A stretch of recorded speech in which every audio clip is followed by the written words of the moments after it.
الرحيم. الحمد لله والصلاة والسلام على سيدنا محمد رسول الله وعلى آله وصحبه ومن والاه، وبعد. لقد تلقينا في مصر دعوة مباركة من فضيلة مولانا الخليفة العام للطريقة التيجانية عبر العالم سيدي علي بالعرابي. والحقيقة أنه تعودنا منه في كل عام أن يرسل إلينا بدعوة، ولا نملك إلا أن نلبي دعوته، لأنه شيخنا وخليفتنا عبر العالم. وسيدي علي بالعرابي يمثل النائب لسيدي أحمد التيجاني رضي الله عنه. وسيدي أحمد التيجاني رضي الله عنه هو قطب الأقطاب، وهو الغوث، القطب المكتوم والغوث والبرزخ المكتوم. والطريقة التيجانية أخذت شهرة كبيرة جدا على مستوى العالم الإسلامي، ويصل عددهم إلى ما يفوق 500,000 تقريبا. والطريقة ممتدة عبر العالم، وعرفت في مصر عندنا منذ زمن بعيد، لأن سيدي أحمد التيجاني رضي الله عنه في موسم الحج مر على مصر والتقى ببعض الشيوخ هناك، ثم عرفت الطريقة واشتهرت عندنا في مصر على أيدي العارف بالله صاحب الكشف وصاحب الروحانيات. وكان من كبار المحدثين سيدنا الشيخ محمد الحافظ التيجاني، الذي أحب المنهج الصوفي، واتخذ من أحاديث النبي صلى الله عليه وسلم سندا له في الدفاع عن الطريقة التيجانية. وجاب كل البلاد ومر ينشر الطريق في كل بلد، وله رحلته منذ زمن بعيد عبر المملكة العربية السعودية وفلسطين، وزار مكتبة أحمد الجزار في عكا في لبنان، وجاء إلى عين ماضي في 68 تقريبا. وكان هناك تبادل بين سيدي ابن عمر رضي الله عنه، كان قد جاءنا في مصر في سنة 49 تقريبا، وزار في هذا العام السودان، ومرافقا أو في رفقة الشيخ محمد الحافظ التيجاني إمام المحدثين في عصره. وهذا التبادل نقل من خلاله الطريقة التيجانية إلى مصر، وتعتبر الطريقة التيجانية هي المنهج الصوفي العظيم، فكل المريدين يعتبروا علماء في الطريقة التيجانية. وتتميز الطريقة التيجانية عن سائر الطرق الأخرى بأنها عرفت بطريقة العلم والعلماء، لأن سيدنا الشيخ أحمد التيجاني رضي الله عنه استطاع أن يقول عندما سئل أينكر عليك قال نعم ينكر علي، وهذا لقد أنكر على الله سبحانه وتعالى وأنكر على رسول الله صلى الله عليه وسلم، وكل من له وراثة محمدية ينكر عليه. قيل له أينكر عليك قال نعم ينكر علي، ولكن إذا سمعتم عني شيئا فزنوه بميزان الشرع، فإن وافق فاعملوا به وإن خالف فاتركوه، حتى لا يأتي بعد ذلك مدع من الأدعياء ويحاول أن يغالي أو يبالغ في طريقة الشيخ سيدي أحمد التجاني رضي الله عنه. نقول له إن ما ورد عن سيدي أحمد التجاني مرتبط بالكتاب والسنة. وشيخ الصوفية أبو بكر الشبلي أو الجنيد قال إن طريقنا هذا مشيد على الكتاب والسنة.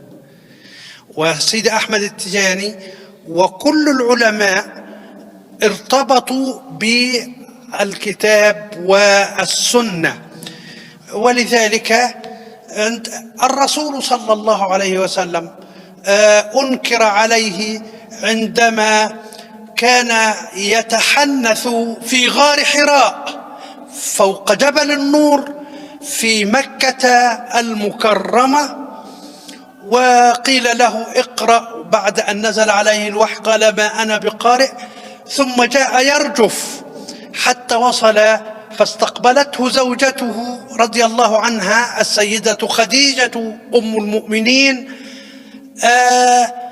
ثم أخذته إلى ابن عمها ورقة بن نوفل، وقص النبي صلى الله عليه وسلم عليه ما رأى، فقال له ليتني يدركني يومي حتى أنصرك نصرا مؤزرا، وليتني أدركك إذ يخرجك قومك.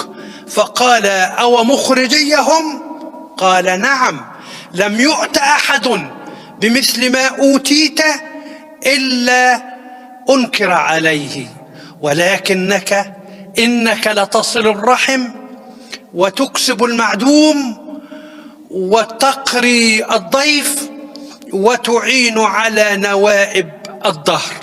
فإذا كان هذا هو حال النبي صلى الله عليه وسلم أنه أنكر عليه، ولقد كفر الذين قالوا إن الله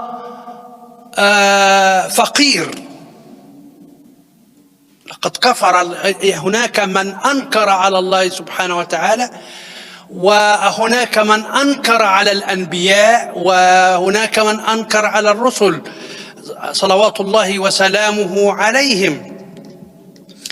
فأنبياء الله أنكر عليهم والأولياء أنكر عليهم، ولكنهم يقول الله تعالى وكذلك جعلنا لكل نبي عدوا من المجرمين وكفى بربك بذنوب عباده خبيرا بصيرا. فإذا كان الأنبياء قد أنكر عليهم فهذا عزاؤنا في ثلة من أدعياء العلم في العصور الحديثة لم يتتلمذوا على أيدي شيوخ متخصصين وقرأوا كلمات في كتب ثم جاءوا يحاربوا بها أهل الله ويحاربوا بها سنة رسول الله من حيث لا يعلمون. يعني ومن أضل من هؤلاء الناس الذين زين لهم الشيطان أعمالهم وادعوا العلم، ولكن العلم بعيد عنهم لأنهم لم يتلقوا العلم على أيدي شيوخ. وحتى النبي صلى الله عليه وسلم تلقى العلم يقول الله تعالى عن النبي: وإنك لتلقى القرآن من لدن حكيم خبير. يعني التلقي والإسناد من خصائص الأمة الإسلامية، ولكن من يقرأ في كتاب ثم يأتي يتصدر للمشيخة أو يتصدر للعلم وهو غير مؤهل لها، فهذا علمه لا يثمر وإنتاجه مضمحل. وأهل الله سبحانه وتعالى يعني أضافوا إلى الكلام المنثور كلاما منظوما يصور حال وجدهم وشغفهم وحبهم بآل بيت نبيهم.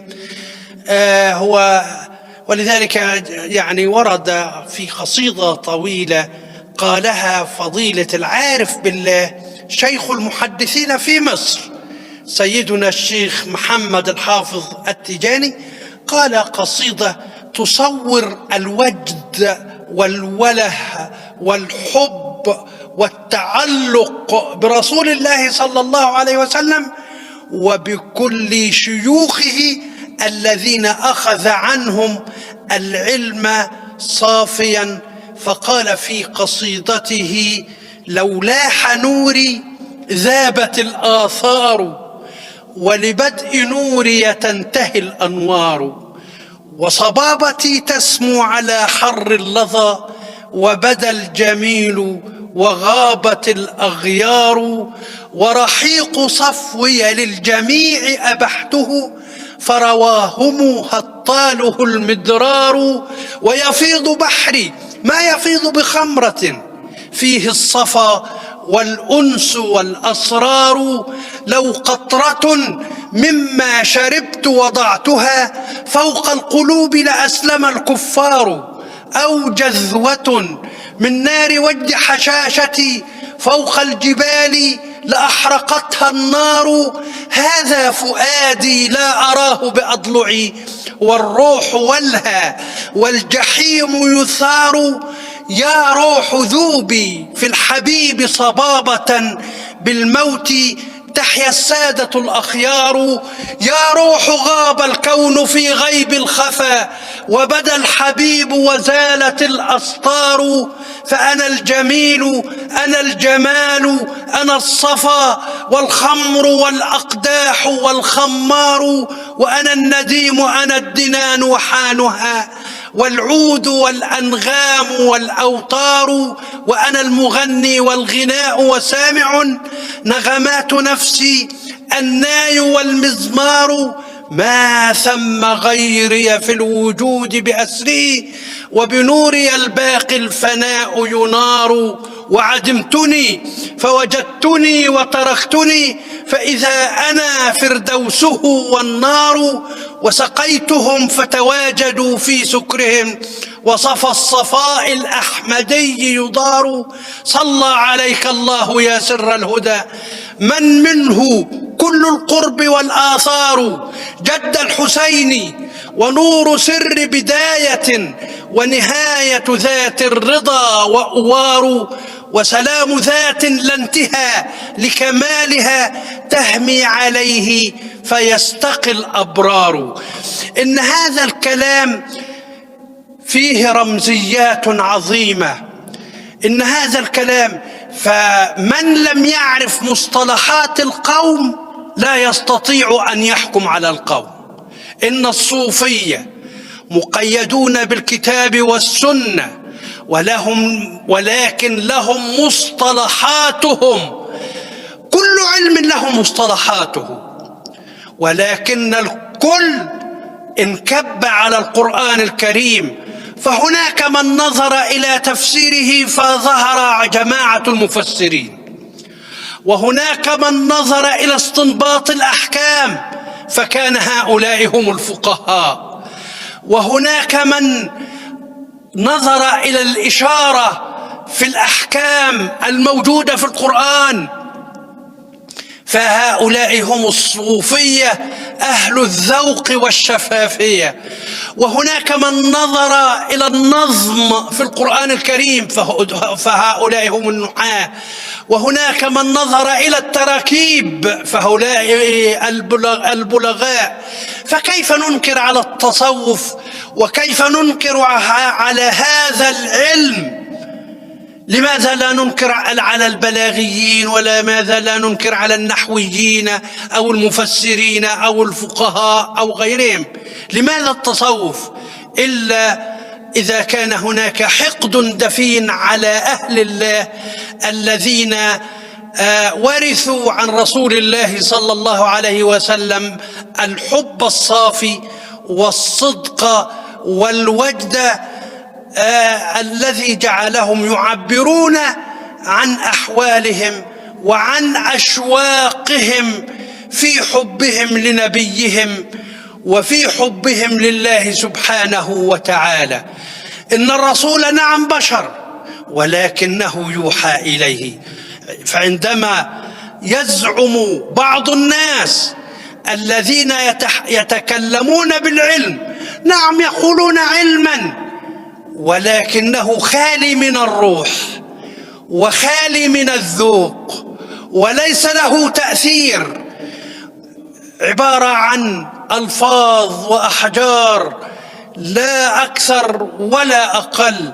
ولذلك لا بد للذي يتصدر للعلم أن يجمع بين العلم الديني المسند المنتقل من شيخ إلى شيخ إلى رسول الله صلى الله عليه وسلم، إلى سيدنا جبريل عليه السلام، إلى ربنا سبحانه وتعالى، فالكلام المتسلسل. والأمة الإسلامية اختصت بهذا العلم، حتى الغرب والأجانب إنهم اتخذوا، حضرتك لو تعرف إن الخواجات أو الأجانب جمعوا أحاديث النبي صلى الله عليه وسلم في مجلدات كبيرة، ورمزوا إلى كتب السنة برموز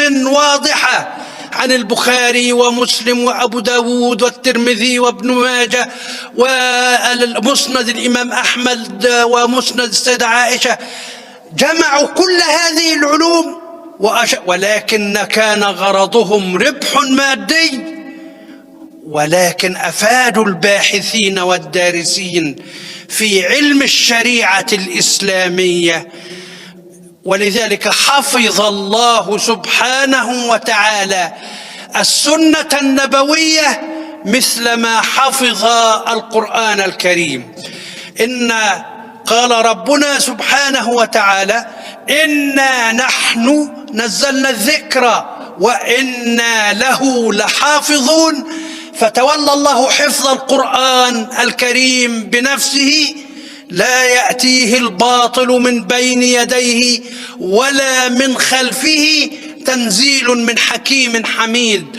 كذلك سنة النبي صلى الله عليه وسلم من خلال الأسانيد المنتقلة والمتوارثة إلى الشيوخ، حتى الطريقة التيجانية